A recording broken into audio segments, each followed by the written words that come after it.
A continuación, tiempos de resistencia.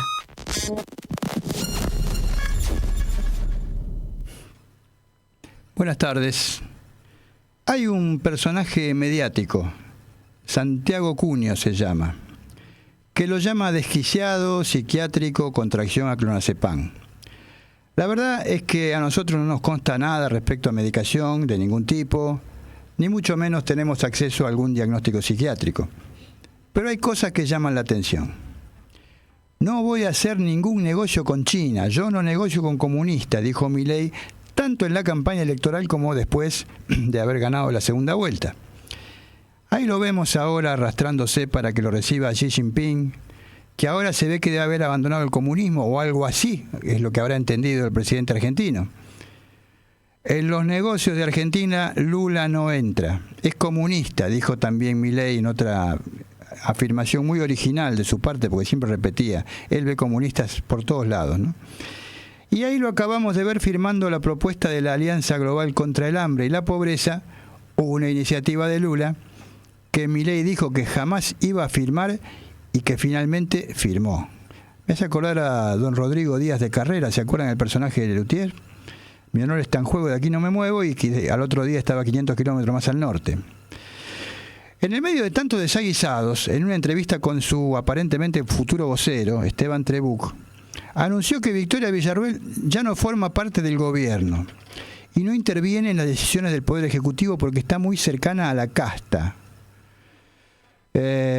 Mientras tanto, y para que no queden dudas de que estamos en un país tan esquizofrénico como quienes lo gobiernan, los libervirgos asalariados de la Casa Rosada, sí, los mismos que juraban que nunca iban a trabajar para el Estado porque lo quieren destruir, sí, asalariados ahora, hicieron un acto pseudo-fascista para declarar que son el brazo armado del gobierno. Parece una película de Fellini, los más grandes se van a acordar, y la nave va. Por lo que se ve, esta nave si va a algún lado es al precipicio y está guiada por un capitán que parece desequilibrado mental. Bienvenidos a Tiempos de Resistencia.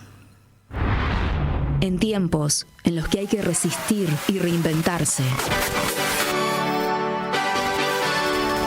Comienza Tiempos de Resistencia. De resistencia. Porque la resistencia es colectiva.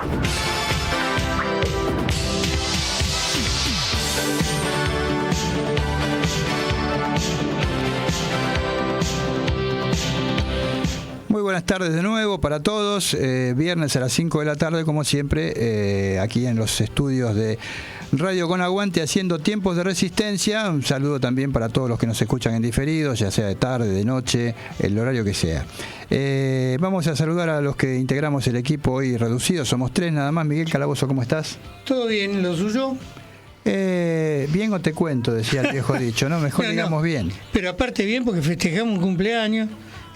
Ahora vamos, ahí vamos. A ver con qué se juega, ¿no? Licenciada Mariana Mensulio, ¿cómo le va? Buenos días, buenas tardes, buenas noches a todos y todas. Bueno, siempre con el mismo esquema.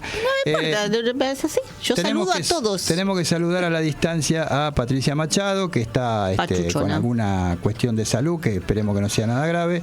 También a Marta Subiría, que está de vacaciones. Viste, la tercera edad se da de vacaciones en esta época, ¿viste? Está muy bien. Está muy bien, ojalá me pudiera ir yo.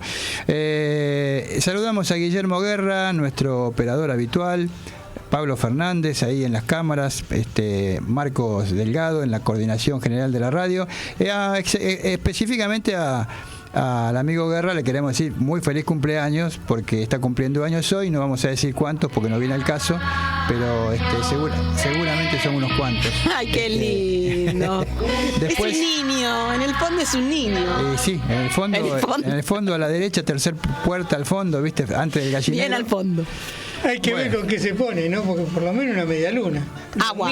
Por lo menos un vaso de agua nos trajo. Ya empezaron los mangazos, así no se puede. No, ¿qué mangazo? Cumpleaños. Así no se puede. Pero vos le tenés que regalar a él, no te tiene que regalar. No, pero él nos homenajea también. Nosotros le vamos a regalar un programa espectacular. Sí, me imagino. O sea. Sí. Bueno, Guille, hoy vamos a estar hablando de varias cosas, de política nacional e internacional. Tenemos un invitado que fue funcionario de Cancillería. Vamos a estar hablando para rendir un homenaje a Eve de Bonafini, que se cumplieron el 20, anteayer, 2 años de su paso a la inmortalidad, hay que decirlo así, como los grandes héroes de nuestra patria. Yo tengo un solo comentario. Con todas las cosas que les están pasando a las madres de Plaza de Mayo, sí, desde las intervenciones a la universidad y ahora esta ridícula denuncia de ese lugar que funcionaba un boliche, una discoteca sí, en un lugar donde las madres no ocupaban, en realidad el espacio estaba cedido, pero ellas no lo ocupaban. Las cosas que hubiera dicho, y yo creo que hubiera hecho Eve si estuviera viva y le estuvieran pasando todo a su entorno, todas estas cosas. Tuvo suerte Eve dentro de todo, porque no llegó a vivir el triunfo de Milei y toda esta etapa negra de la Argentina, ¿no? En fin, Guille, si tenés por ahí la cortina de presentación de las 5 noticias de la semana, vamos con eso.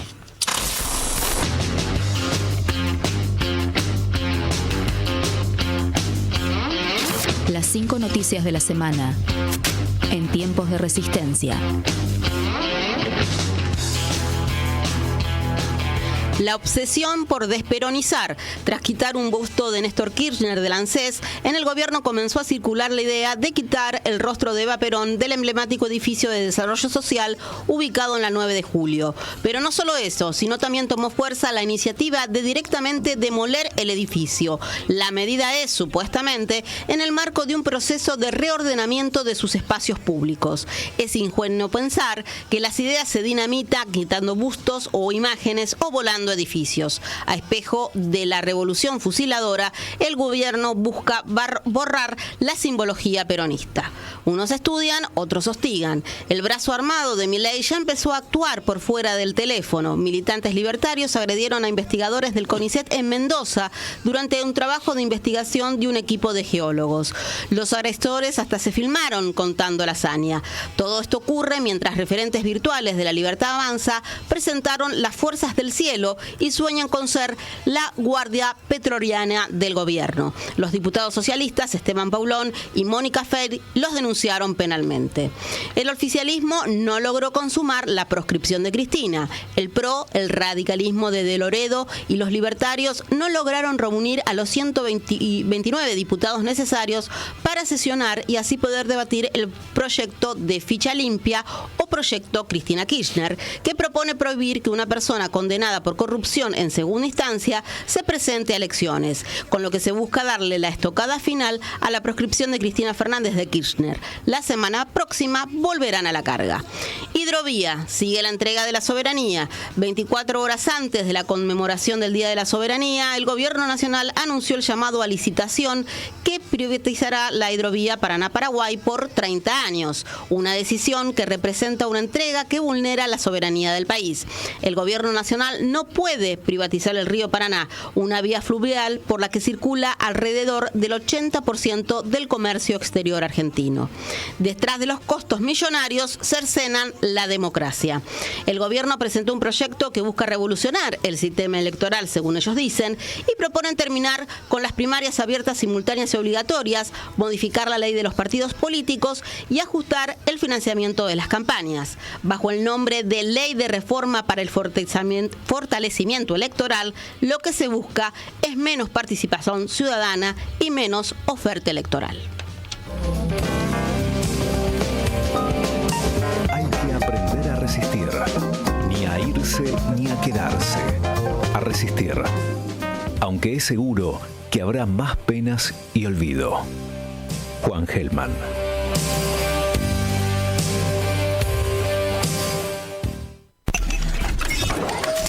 Porque las noticias no siempre tienen que ser malas.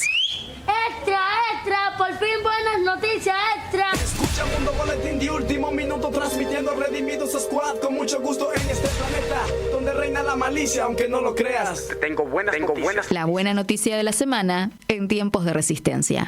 Yo tengo más buenas noticias para ti, yo tengo buenas noticias para ti, yo tengo buenas noticias para ti. Y bueno, la buena noticia de hoy viene de la mano de otra luchadora. de otra madre de Plaza de Mayo, esta vez de Norita Cortiñas, porque se estrenó la película Norita y con música de Gustavo Santaolalla.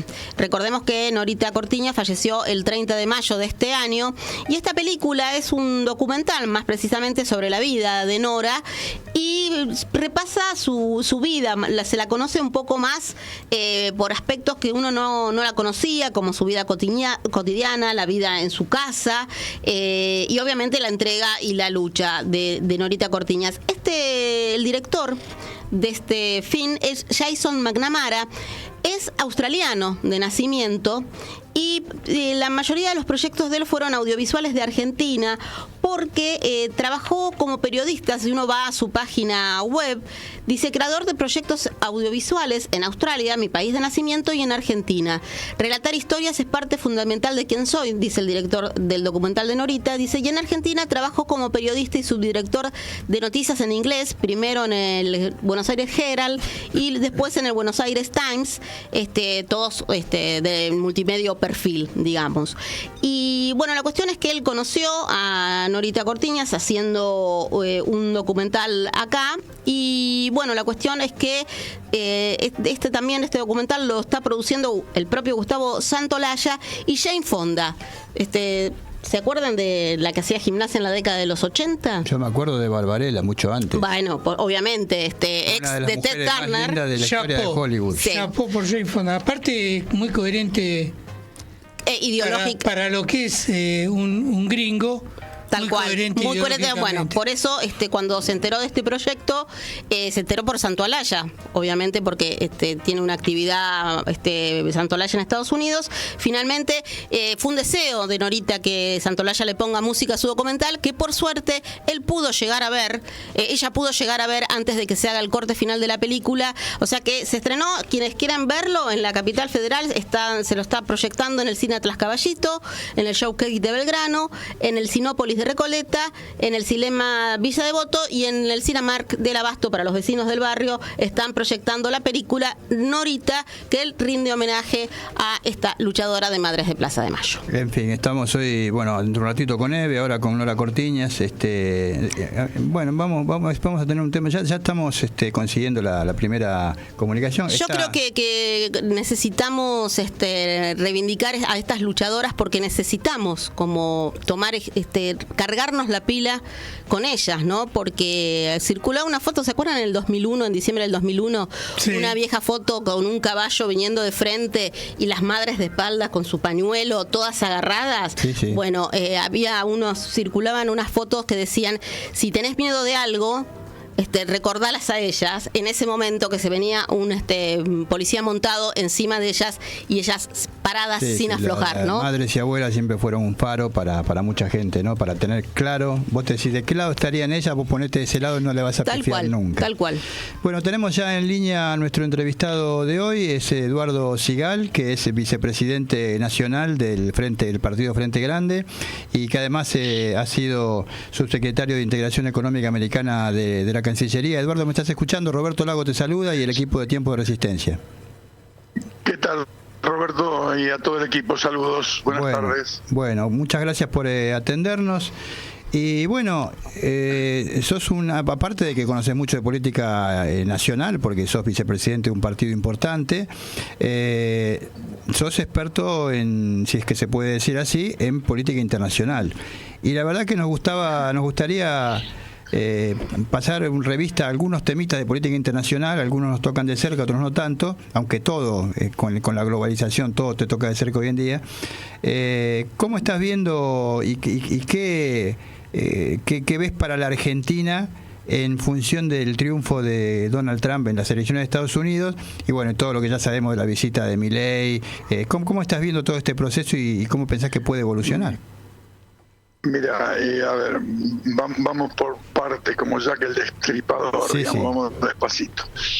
Primero, hay un resultado electoral de Estados Unidos con el triunfo de Trump que alegró muchísimo al presidente argentino Javier Milei y que está más su alegría vinculada a los rasgos personales, a lo transgresor de las posiciones, a la falta de escrúpulos para dar opiniones y a romper con una formalidad política que en todo caso, por lo menos en la Argentina, parecería que ha cansado bastante a una parte de la población y por eso votó por el presidente que tenemos. Trump es parecido en eso. Ahora, en cuanto a políticas hacia el interior, por lo menos lo que ha formulado hasta ahora Trump y lo que ha hecho, y lo que ya hizo, claro, en el gobierno anterior, claro. No tiene nada que ver con lo que plantea Milei. Por ejemplo, Trump está preocupado cómo reactivar y recuperar iniciativa en la industria, en la producción industrial de Estados Unidos. Milei le importa un pito lo que pasa con la industria argentina. Trump está planteando que para eso va a poner aranceles a todas las empresas que produzcan en el exterior y que quieran vender hacia el interior, y más si son de capital estadounidense. A Milei le importa otro pito si acá hay aranceles, no hay aranceles, si la industria se mantiene, no se mantiene. Trump ha planteado que él va a ir detrás de recuperar y hacer crecer el poder adquisitivo del salario. Vuelvo a decirte, a Milei esas cosas indudablemente no le preocupan. Hoy en día, para avanzar en la producción, para avanzar en la calidad de la producción, para hacer frente a los desafíos que implica la producción, hay que desarrollar la ciencia, la tecnología, las universidades, la educación. A Milei no le importa. Entonces, ¿cuáles son las coincidencias? Y que son dos extravagantes. De ahí en más veremos. Yo te digo francamente, cuando asuma Trump el 20 de enero y anuncie las políticas y veamos las consecuencias, nos vamos a dar cuenta si es igual que Milei, donde tiene una cantidad de principios, pero si no te gustan tengo otros. Porque la verdad, Milei es poco serio, digamos, te lo digo con total franqueza, por lo menos lo que está diciendo en política internacional. Había dicho con los comunistas chinos, con los zurdos, esto no quiero saber nada.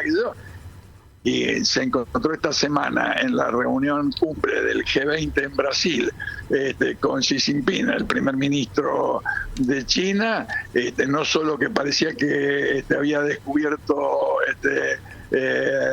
a Dios, sino que ya programó un viaje a China, porque realmente China es la potencia ascendente en el mundo en este tiempo, y lógicamente, y eso me parece sensato, su pragmatismo, tiene que llevarse bien. Lo que tiene que cuidar es cuando abre la boca para descalificar a socios tan importantes como los chinos que son y los brasileños, que también están gobernados por un partido de izquierda y por un presidente como Ignacio Lula da Silva, y él ni siquiera, después de 11 meses de estar en el gobierno, hasta esta semana no había tenido ni siquiera un cruce de saludo, ni de visita, ni de protocolo, y al contrario, había denostado esa relación.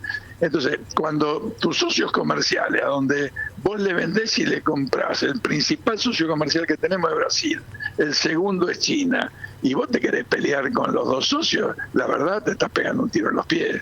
En realidad nos lo está pegando en el corazón a los argentinos, en el bolsillo, en el trabajo, en la generación de empleo, en la capacidad adquisitiva del salario. ¿Te das cuenta? No sé si se entiende lo que te estoy diciendo, pero realmente es muy contradictorio esto. Bueno, y el mundo está viviendo un momento difícil, ¿no? Estados Unidos es una potencia importantísima, pero yo digo es una potencia que está en decadencia, entonces eso no se puede dejar de mirar. China es una potencia ascendente y hay otras potencias ascendentes como India, el propio Brasil, Rusia, por supuesto. Y hablando de Rusia, ahí tenemos otro foco peligrosísimo para la política internacional y para la estabilidad del mundo, que es la reciente autorización y declaración del presidente Biden de Estados Unidos, el actual, que autorizó a Ucrania a utilizar cohetes de mediano y largo alcance contra Rusia, en la guerra que tienen por Ucrania. Por supuesto, los rusos reaccionan frente a esto y dicen: todo aquel que dé armas y apoye a nuestros adversarios en esta guerra son susceptibles a que nosotros tomemos represalias. Y yo digo, esto es fácil decirlo, peligrosísimo para la paz mundial y para el futuro del mundo. Eduardo, Mariana Menzulio te saluda, ¿cómo te va? Respecto de ese tema, porque Biden ya está yéndose prácticamente. Sí, claro, tomar una decisión de este tamaño, yéndose y a poco de asumir Trump, ¿cuál crees que va a ser el posicionamiento de Trump, que ya adelantó que iba a dejar de participar en esta guerra? Sí, claro.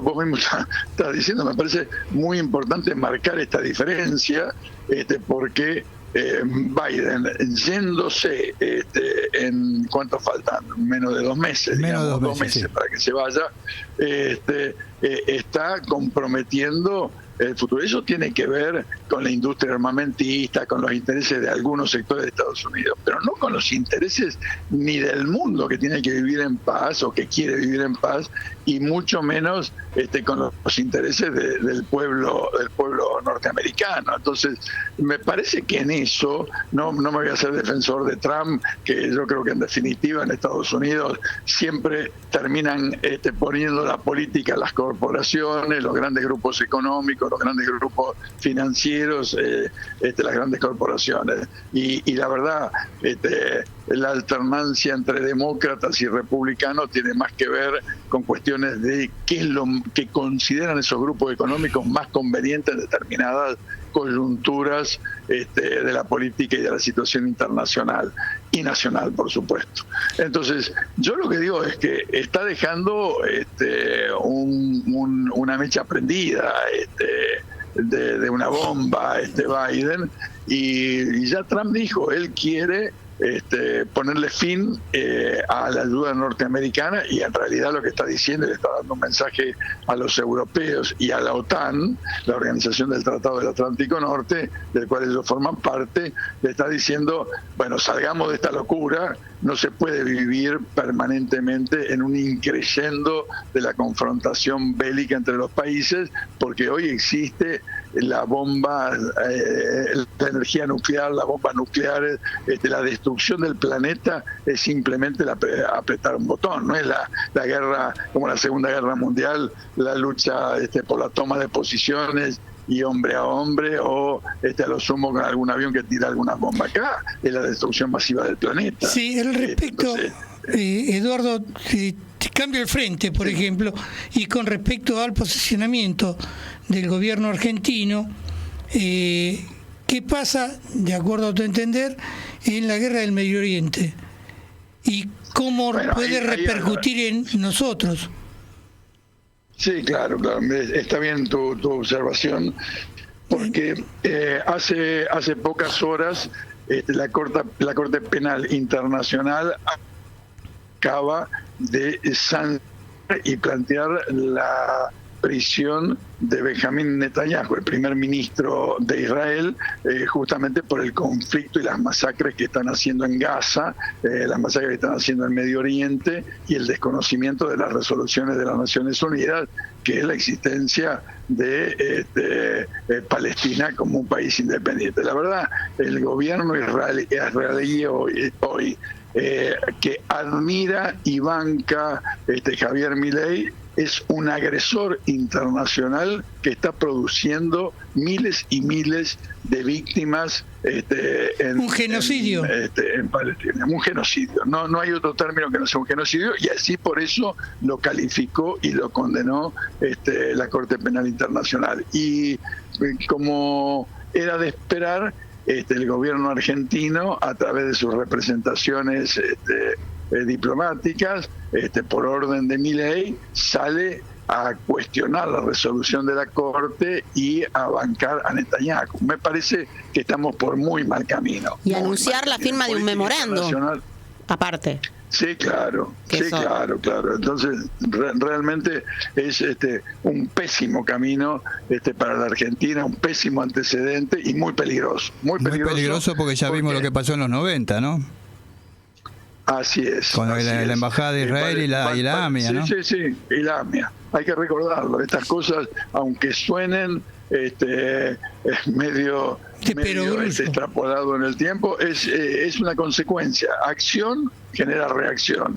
Es como que escuché en estas horas que después de lo que el famoso Gordo Dan habló de el ejército, el brazo armado, el brazo armado de la Libertad Avanza, en el día de hoy en Vicente López un ciudadano discutió con una persona que hacía seguridad, guardia en el barrio y lo terminó matando e incendiando. Acá las palabras tienen efecto peligroso. Sí, no todos tomamos al pie de la letra, pero muchos en un clima de agresividad creciente podemos perder lo que tanto nos costó y que vamos a cumplir en estos días, 41 años de haber recuperado la democracia y las instituciones, Constitución en la Argentina. Eduardo, pero igual hay antecedentes históricos muy peligrosos y muy cercanos, ¿no? O sea, no tampoco. Las camisas pardas en Italia, el Glasnost en Alemania, la CNU. Por eso se ha inventado en el Código Penal, se ha tipificado un delito que se conoce como incitación a la violencia. Está bien, pero sí, claro. Esta persona que preside la Argentina vive haciéndolo y la Corte Suprema silba y mirando para otro lado, la Corte en Argentina o cualquiera, no sé.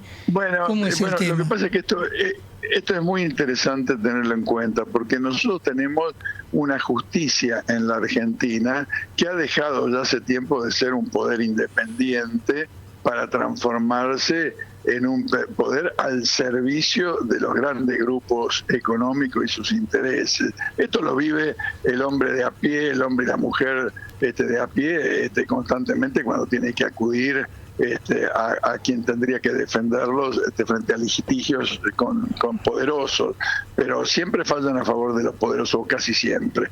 Y por supuesto hay excepciones dentro del Poder Judicial, pero la tendencia hegemónica es a que sean serviles a intereses políticos. Y eso es muy peligroso, pero digo muy peligroso, porque ha pasado en estos días esa combinación, por ejemplo, de un fallo en segundo término en casación penal contra la expresidenta y vicepresidenta Cristina Fernández de Kirchner, que sin prueba fehaciente y en todo caso apoyándose y reforzando una semilla que ellos han ido sembrando desde los grandes medios de comunicación, de que es culpable de estafas que nunca se han probado. Ahora, ese tipo de cuestiones acompañan también a los que después intentan matarla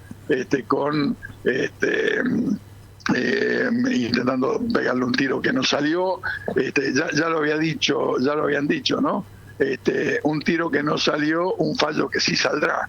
Y bueno, eso es lo que estamos viendo. Ya es como que hay un libreto que está previamente escrito. Me parece que aparte, Eduardo, tenemos que abrir los ojos, ¿no? Eduardo, en las últimas horas se conoció una noticia gravísima, que es que Brenda Uliarte, una de las vinculadas con esto de sector, de los copitos llamados, a mí no me gusta llamarlos así porque parece que uno le baja el precio o los considera unos tontitos, sí, claro. Y realmente no son tontitos, eran una gente muy peligrosa.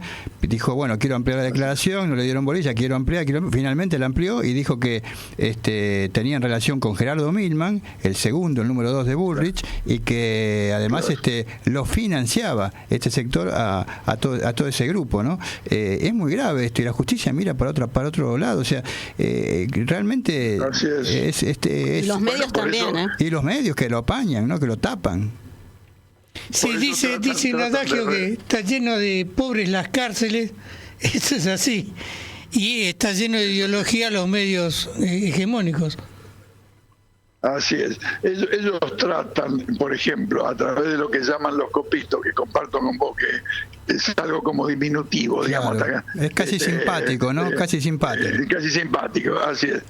A través de los copitos tratan de ocultar el financiamiento, las motivaciones, los personajes que están atrás de todo esto. El mismo Milman, que se lo había escuchado y grabado en el bar Casablanca, que estaba enfrente del Congreso, diciendo yo voy a estar camino a Mar del Plata cuando la maten yo voy a estar camino a la costa, exactamente.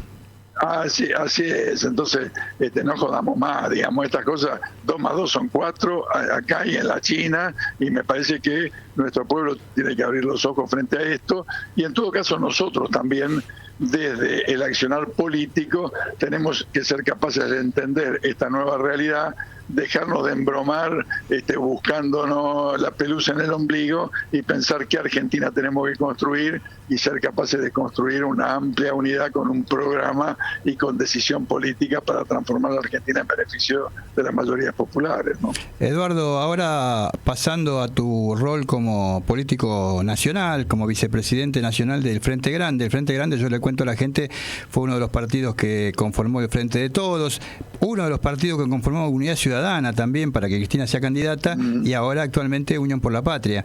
¿Cómo estás viendo vos, cómo están viendo ustedes la llegada de Cristina a la presidencia del PJ? ¿Piensan que puede ser candidata el año que viene? ¿Cómo ven si esto es bueno, es malo? ¿Cómo lo ven ustedes? Mira, primero a mí me parece muy importante que el principal partido político de la Argentina, que es el Partido Justicialista, se ordene. Ellos, digamos, yo los miro como socio y desde afuera, con la ñata frente al vidrio, claro, digamos, claro. Pero yo una opinión personal, no tanto como partido, porque no nos corresponde. A mí me parece que Cristina, siendo una de las líderes más importantes de la política argentina, puede jugar un rol de ordenador, no solo hacia el interior del Partido Justicialista, sino de todo el espacio del campo nacional, popular, progresista y de izquierda. Todo dependerá de su capacidad no solo de mirar hacia adentro, sino de mirar lo que tenemos que construir en Argentina. Vuelvo al tema que planteé antes. Necesitamos pensar qué Argentina queremos construir en esta etapa del siglo XXI. En el marco de qué relación internacional y con quiénes. ¿Vamos a ser socios o vamos a disputar con nuestros socios, con nuestros vecinos de Brasil?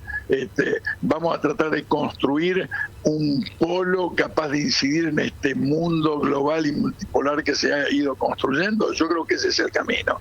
Bueno, si ese es el camino, Argentina, ¿cuál tiene que ser y cuáles son sus potencialidades y cuál es el desarrollo? En eso me diferencio con Milei.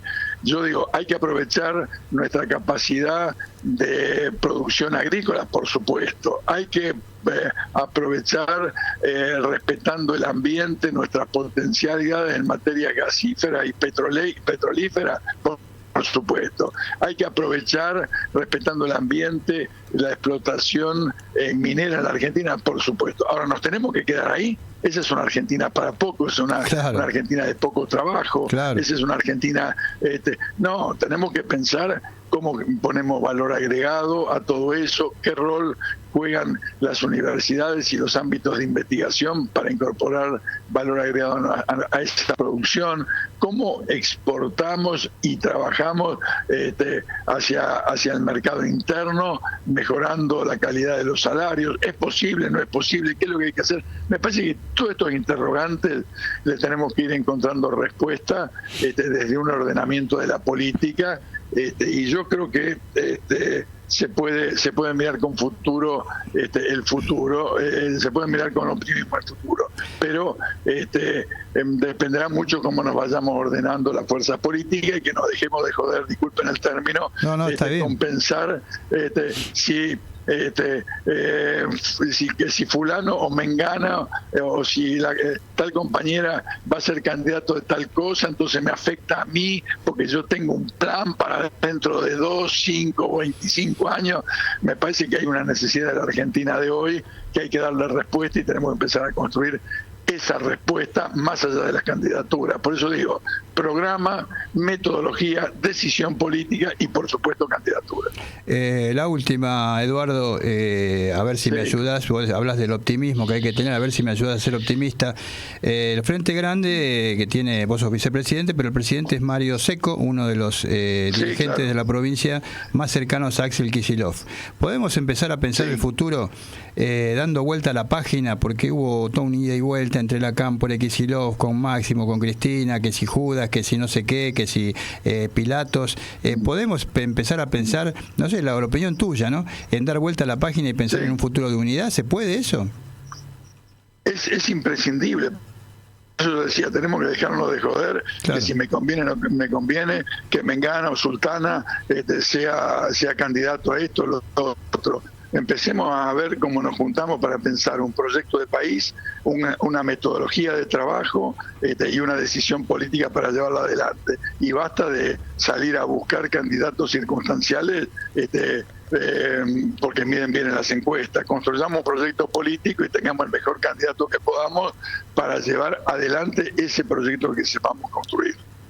Bueno, Eduardo, te agradecemos muchísimo estos minutos para Tiempo de Resistencia, te mandamos un fuerte abrazo y te convocamos para seguramente ya para el año que viene, porque diciembre va a ser corto, para seguir contando con tu visión, con tu perspectiva, que nos hace bastante, nos ilumina bastante lo que está pasando. Así que te agradecemos por esto.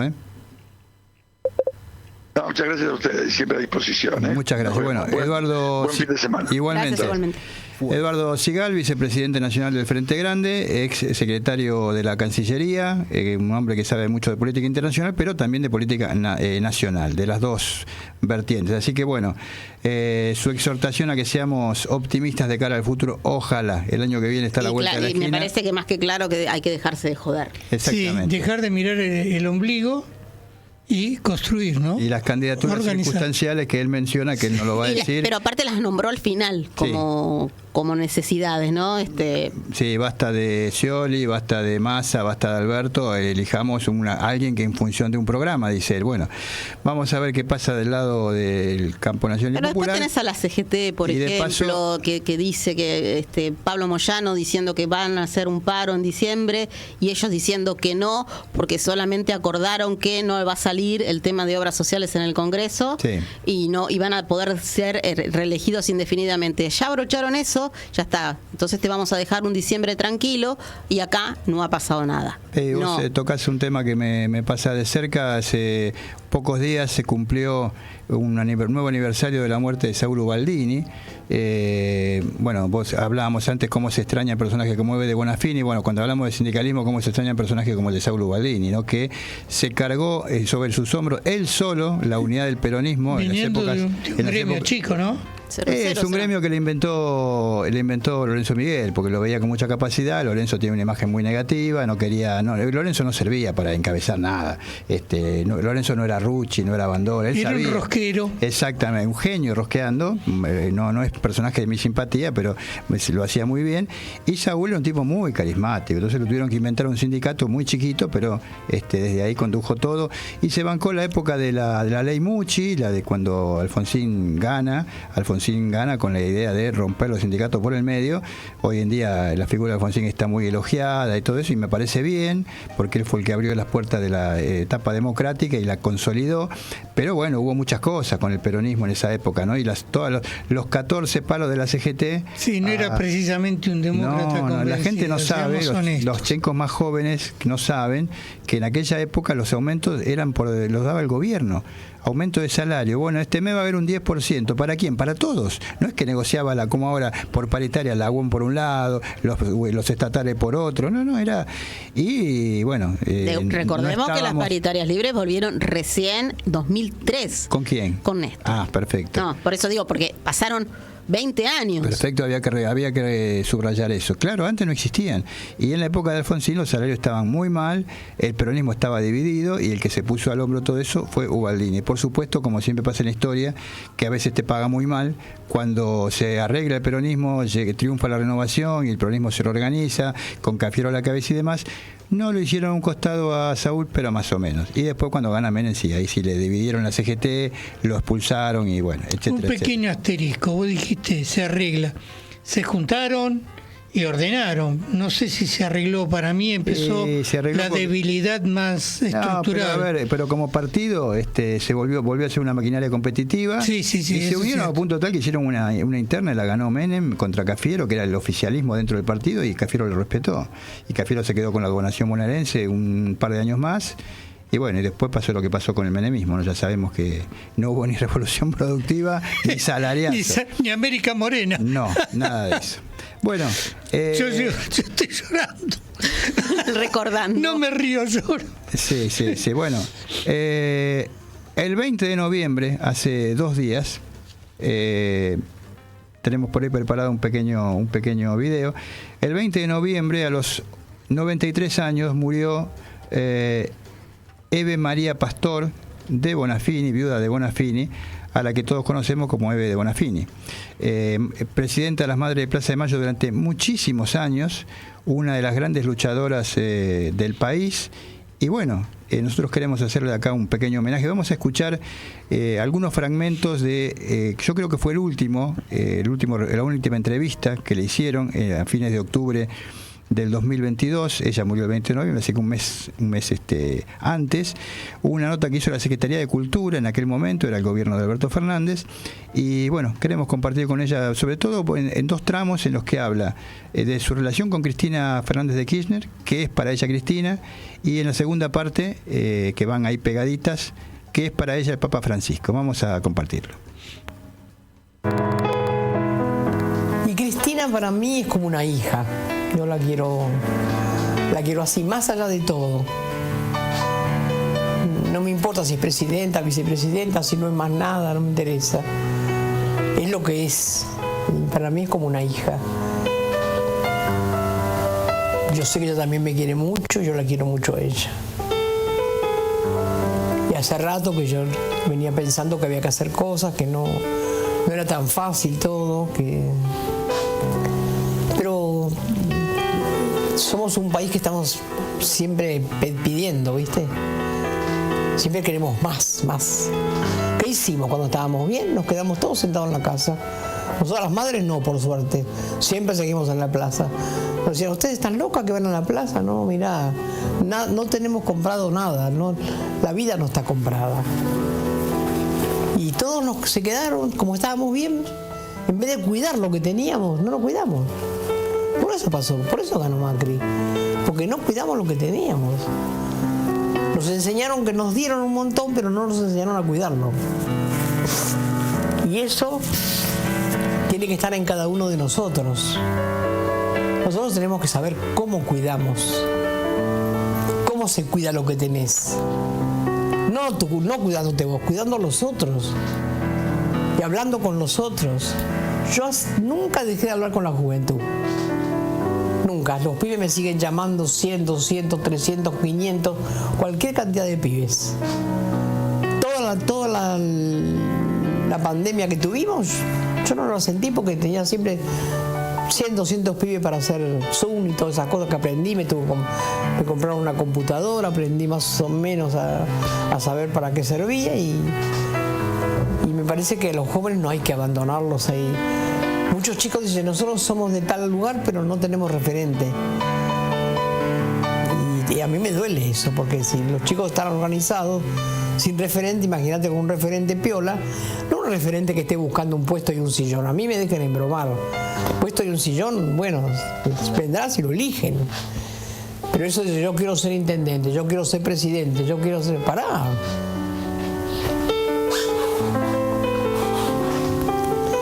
Y eso hay que aprender de la política. La política es dar, no es pedir. La política es parte de tu vida, es como respirar, es como ir al médico, hacerte los exámenes, igual. Esa es la responsabilidad que tenés. Todos todos los días hay que hacer algo por la política, pero por los otros, no por vos. No para escalar, para sentarte en un sillón y no saber lo que tenés que hacer. Bueno, es un hombre que me cambió mucho el pensamiento y la mirada y la fe. Porque cuando yo estuve, que me quisieron matar en una clínica, estuve en coma un montón de días, y nadie sabe cómo me curé. Nadie sabe. Como nadie sabe por qué se salvó Cristina ahora. Se salvó porque hay algo que te salva. Y yo era no creía en nada, no quería saber nada. Y la gente me regaló de todo: estampita, virgencita, santito, el gauchito, el che con un rosario, de todo. Todo lo guardé. Digo, ¿quién soy yo para no creer si la gente me trajo todo eso? Yo no lo voy a tirar, lo voy a guardar. Y un día estaba mirando un programa de televisión que hacían de una gente que iba a Itatí, a la procesión, pero ellos tenían que ir por el río y llevaban un bote a motor para los niños y los demás, los hombres, iban a remo. Y este muchacho que puso a sus niños en el bote a motor vendía leña para comprar la nafta, para que llevaran a los chicos para todo el año, para llevarlo ese día. ¿Y usted a qué vale?, dice el periodista. Yo agradecer. Y tenía 4 chapos, no tenía casa casi.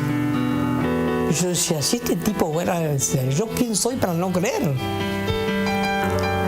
Y cuando fui a verlo a Francisco, que él me había invitado muchas veces, y yo no quería ir porque estábamos peleados, al final me dijo, bueno, quiero que vengas, y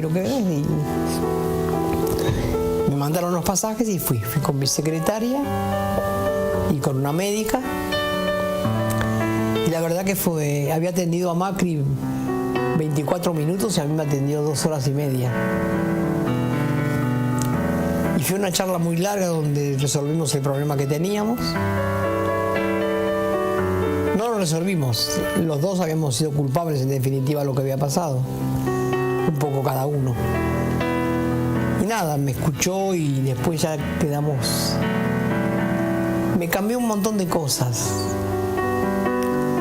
Me asentó en la fe, que ya me había empezado a tener por todo eso que había visto y por lo que me había pasado a mí. Y además también me dio como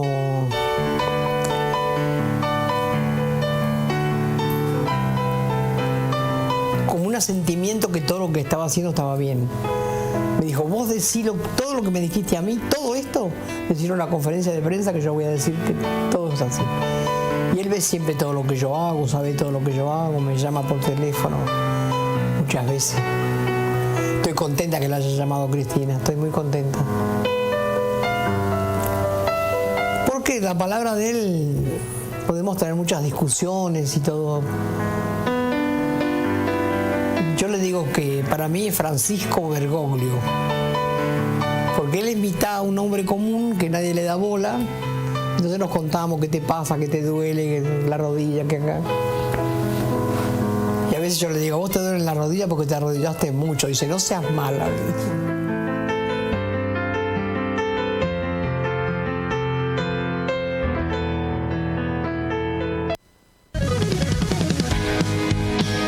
Aguante, vigor, fuerza, fortaleza, entereza, potencia. Tiempos de resistencia. Porque resistir es reinventarse. Hablando sí. de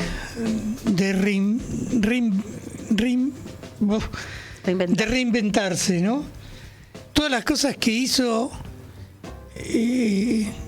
esta mamá, que es una madre como cualquiera de nosotros, a partir del dolor por la pérdida de sus 2 hijos varones, todo lo que quedó y todo lo que tiene que ver, o todo lo que tenemos que ver nosotros, perdónenme el acercamiento, con esa historia de lucha y de resistencia, ¿no? Todo lo que podemos aprender. ¿Qué nos queda a nosotros? Me pregunto. Si esta mina, con todo lo que le pasó, te hablaba de la alegría, te hablaba de organizar. Quedó una universidad que estos fachos de porquería están tratando de destruir, una radio, una editorial. Y una organización. En la que cada vez hay menos madres, pero bueno, hay hermanos, problema hay biológico. hijos, claro, se van muriendo. Yo tuve la suerte de entrevistarla en ese mismo lugar donde estaba sentada, porque ese es su despacho, en la Casa de las Madres, en Hipólito Yrigoyen. Y ella, preguntándole cómo llegó a este lugar, y ella te dice que ella era una simple ama de casa, claro, que lo único que hacía era atender a su familia, atender a su marido, atender a sus hijos, cocinarles, plancharles, lavarle. Hacía lo que en esa época era ser una ama de casa. Estamos hablando de década del 50, 60 y 70 también. Y ella, lo que decía Miguel, derivó todo eso, toda esa energía que ella usaba para cuidar a sus hijos y a su familia, terminó cuidando a un montón de jóvenes, como ella está diciendo, en pandemia. Y cuando ella dice abandonamos a los jóvenes, es que se abandonaron a los jóvenes y los captó esto. Claro. Muchos jóvenes abandonados, o que no se supo, no digo convencer, porque convencer suena a que le tirás algo y lo convences. No se supo entenderlos y ofrecerles y brindarle lo que realmente necesitan. Y ella canalizó mucho inquietudes de los jóvenes en estos diálogos que podía tener con Cristina, y yo creo que las cosas hubieran sido distintas con una Eve activa en este momento, porque hubiera agarrado más de uno de la oreja. Estela lo hace, pero tiene otro carácter, ¿no? Es otra cosa. Estela de Carlotto es más, es distinta. Es diplomática, aunque cuando lo tuvo... Te pega cuando te tiene que pegar, pero... La última vez, a Kicillof y a Cristina, medio como que se enojó por las cosas por la división.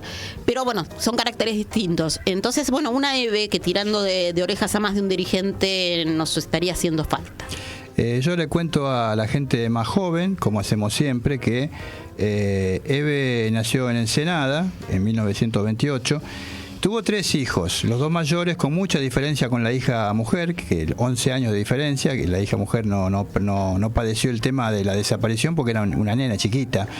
Sí, pero le entraron en la casa y la torturaron también, ¿eh? Pero eso después. Sí, eso después. Ya épocas democráticas, supuestamente democráticas, ¿eh? En la dictadura era una chica chiquita. Jorge, el mayor, y Raúl, el menor, los dos, Jorge Bonafini y Raúl Bonafini, eran militantes del Partido Comunista Marxista-Leninista. Fueron los dos secuestrados con unos meses de diferencia en 1977. Y su nuera, María Elena Buñone, que era la esposa de su hijo mayor, de Jorge, fue secuestrada en 1978 y, bueno, no era su hija biológica, pero era una hija política y también la buscaba de la misma manera. Formó parte desde el principio de las madres, pero en la primera conducción, la de Azucena Villaflor, ella estaba en una segunda línea. Realmente en el 77, cuando las secuestran en la iglesia de la Santa Cruz a la primera conducción de las madres, y que después las matan, las tiran de los aviones y demás, ahí es cuando ella aparece con muchísima fuerza y empieza a llevar la conducción de la organización. Decía Eve, no supimos cuidar lo que teníamos, no nos enseñamos, y creo yo que eso tiene que ver con lo que pasó cuando ella ya murió en 2023, que ella no lo vio, ¿no? Con el triunfo de Milei. Yo quería rescatar otra cosa más que por ahí se nos pierde a todos, porque sobre todo los más grandes estamos acostumbrados a que esto sea así, y no es así, ya hoy en día no es así. Eve no se llamaba Bonafini, se llamaba Pastor el apellido.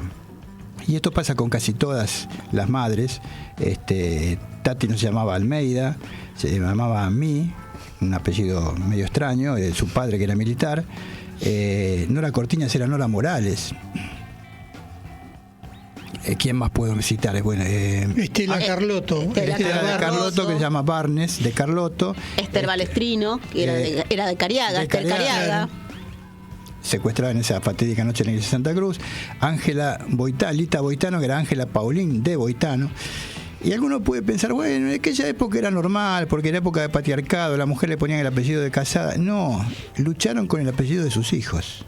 Claro. Si te lo pones a pensar, decía alguien, si te lo pones a pensar, Bonafini, la bandera del apellido de sus hijos, claro, de sus hijos Bonafini, secuestrados. Carlotto, Boitano, eran los apellidos de sus hijos y ellas luchaban con ese apellido. O sea que hasta su propia identidad fueron dejando en el medio para transformarse en las madres que todos conocemos. Y déjame hacer una mención, sí, porque en este caso, detrás de estas mujeres había hombres que las bancaban, claro, en sus casas. Los padres de Plaza de Mayo existen simbólicamente, pero las que marchaban eran ellas. Recordemos, porque temían que secuestraran a sus maridos. Los maridos los esperaban en la Recoba, frente a la plaza, las esperaban donde está ahora la FIP, el Ministerio de Economía.